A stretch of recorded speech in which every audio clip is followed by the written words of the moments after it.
நீங்கள் பார்த்துக் கொண்டிருப்பது News21 செய்திகள். தமிழ்நாடு செய்திகளை உடனுக்குடன் தெரிந்து கொள்ள News21 செய்திகளை பாருங்கள். உண்மை, உழைப்பு, உயர்வு. வணக்கம்.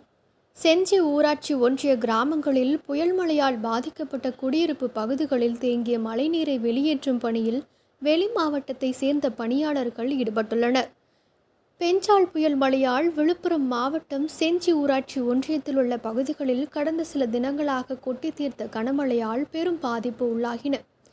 இப்பகுதிகள் பெய்த கனமழையால் பல்வேறு ஏரிகள் நிரம்பி உபரி நீர் வெளியேறியதாலும் சில ஏரிகளில் உடைப்பு ஏற்பட்டு வெள்ள நீரானது கிராமங்களில் உள்ள குடியிருப்பு பகுதிகளில் புகுந்ததால் மக்களின் இயல்பு நிலை பாதிக்கப்பட்டது. பாதிப்பு குறித்து தமிழ்நாடு முதலமைச்சர் மற்றும் துணை முதலமைச்சர் ஆகியோர் விழுப்புரம் மாவட்டத்தில் நேரடியாக வந்து புயல் மழையால் பாதிக்கப்பட்ட பகுதிகளை நேரில் சென்று பார்வையிட்டு புயல் மழையால் பாதிக்கப்பட்ட மக்களுக்கு ஆறுதல் தெரிவித்து நிவாரணப் பொருட்களை வழங்கினார்.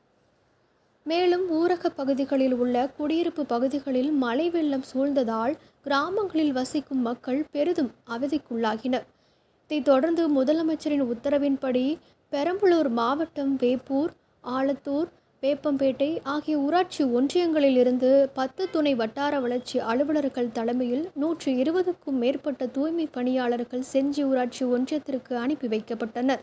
செஞ்சி ஊராட்சி ஒன்றியத்தில் உள்ள 60க்கும் மேற்பட்ட ஊராட்சிகளில் மழைநீர் தேங்கியுள்ள பகுதிகளில் மழைநீரை அப்புறப்படுத்துவதற்கும் அந்தந்த ஊராட்சிகளில் தூய்மை பணியை மேற்கொள்வதற்கும் பெரம்பலூர் மாவட்டத்திலிருந்து வரவழைக்கப்பட்ட தூய்மை பணியாளர்களை செஞ்சி ஒன்றிய பெருந்தலைவர் விஜயகுமார் அந்தந்த ஊராட்சிக்கு வழி அனுப்பி வைத்தார்.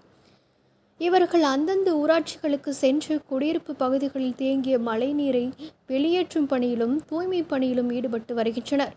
இதில் வட்டார வளர்ச்சி அலுவலர்கள் நடராஜன், சீதாலட்சுமி, துணை வட்டார வளர்ச்சி அலுவலர்கள் பழனி உள்ளிட்ட துறை சார்ந்த அலுவலர்கள் உடனிருந்தனர்.